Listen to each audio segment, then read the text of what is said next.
Welcome to the Good Ride. I am all that is average, aka James Beastie, and today we're talking about the Gnu Antigravity, a board that has full camber and is a little technical, a little catchy for beginner intermediates, but at a great price for committed intermediates, advanced to expert riders who want a board with amazing pop, good float and powder for a camber board, amazing grip in hard snow, and a very versatile all-around, all-mountain ride.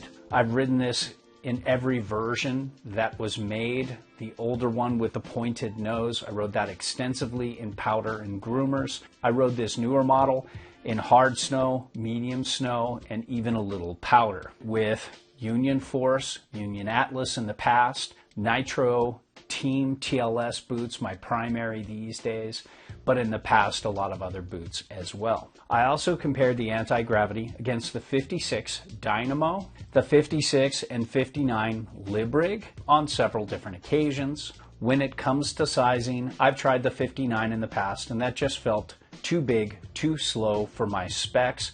This 56 is a great fit for my height, a great fit for my boot size, and not bad for my weight either. This would be the size I'd get.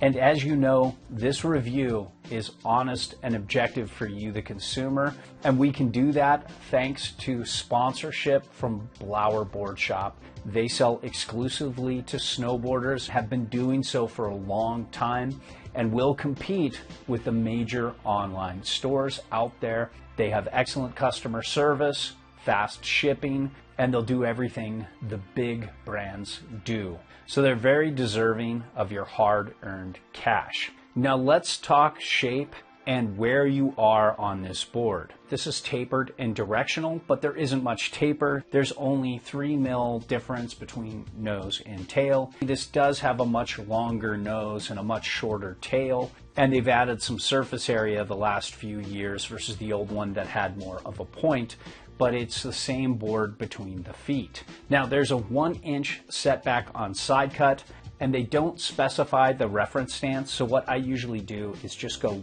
1 in and call that reference. And if you do that, you're only about 1.125 inches back from center of board. Then, if you want to set it all the way back with full-size discs, you can get 2.25 inches back from center of board at a 22.75 inch stance width.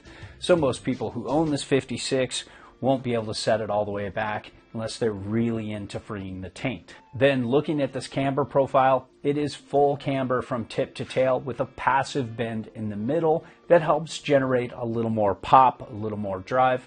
But overall, this is a very technical, very catchy board for beginner intermediates, but it tracks super well. When it comes to side cut, you have magnet traction, 7 bumps on each side. It's mellower mag than the old days, very similar to the LibTech Dynamo, yet I felt this was a little more effective and grippy in comparison, but both are very good, and both are a good step up from the Librig, which has a much more mellow disruption, but it still holds really well in hard snow. Let's talk anti-gravity flex. This has a medium flex for sure. It feels somewhat continuous throughout. You can see the tail feels like the middle, and the nose doesn't feel that soft either.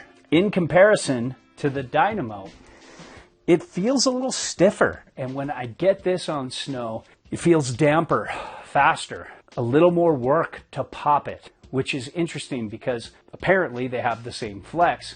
It's very close in the studio, but on snow, it's very different. The Antigravity for me has this really dynamic energy. It was easier to engage in an ollie. It was easier to butter in the nose and the tail. While this has exceptional pop, it still does pretty well in hard uneven snow and soft uneven snow. I like the Dynamo better in those conditions, and the Librig a touch better too. And I reference those a lot because they have a similar shape.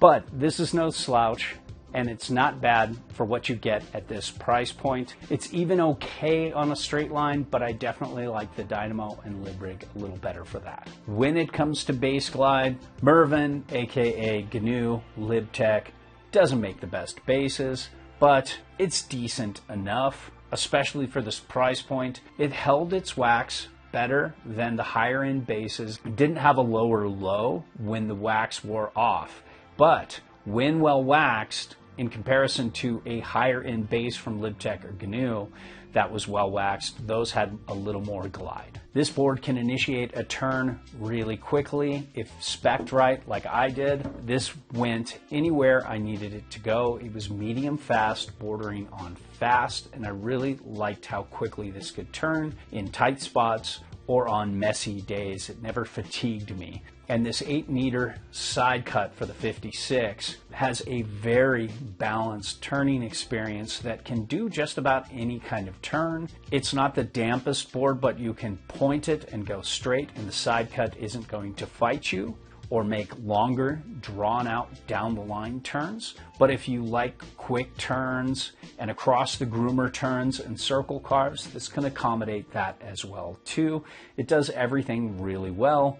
Nothing exceptional, but that's all you want from an all-mountain board, especially at this price point. And the spring out of the turn is exceptional for a board with this kind of flex. It feels a little softer tip to tail and torsionally than the Dynamo in a turn, but even though they're spec'd the same, it's just been the same thing every time I try a anti-gravity and a Dynamo the same day, same binding, same boots, same runs. This one just feels a little softer. But I like that easy torsional feel, and it's really fun to just make all kinds of turns. And in powder, you're really only getting the nose. You're not getting early rise like you would with the more forgiving floaty lib rig that has almost the same shape but a different camber profile. You can see there's a good bit of early rise here in the nose that gives much better directional float, and it has the same setback on board. So this is the board if you see a little more powder and you want a more forgiving ride that I would suggest. And it's about on par float wise with the 56 Dynamo. There's a different shaped nose and tail that has maybe a touch more surface area, but overall it's about the same in terms of float. This does feel a little stiffer on snow, so it adds to that technical nature. Even though they do have the same flex rating, this just feels like more board on snow than the anti-gravity. So being at this price point and catching the eye of that beginner intermediate who wants a good board on a budget, I wish they had the same early rise that the Librig had. But for those who know camber, this is going to float pretty well. If you want to ride half pipe, hit kickers, or even an occasional rail or two, this isn't going to be bad in the park. It rides switch really well too, especially for being this directional and having that much setback on side cut. It still had a very good feel riding switch, and I did it a lot. Overall, this is a very recommendable board for advanced to expert riders or very committed intermediates on a budget who see a lot of hard snow and want a board that's going to grip when all the others fail. So there you have it.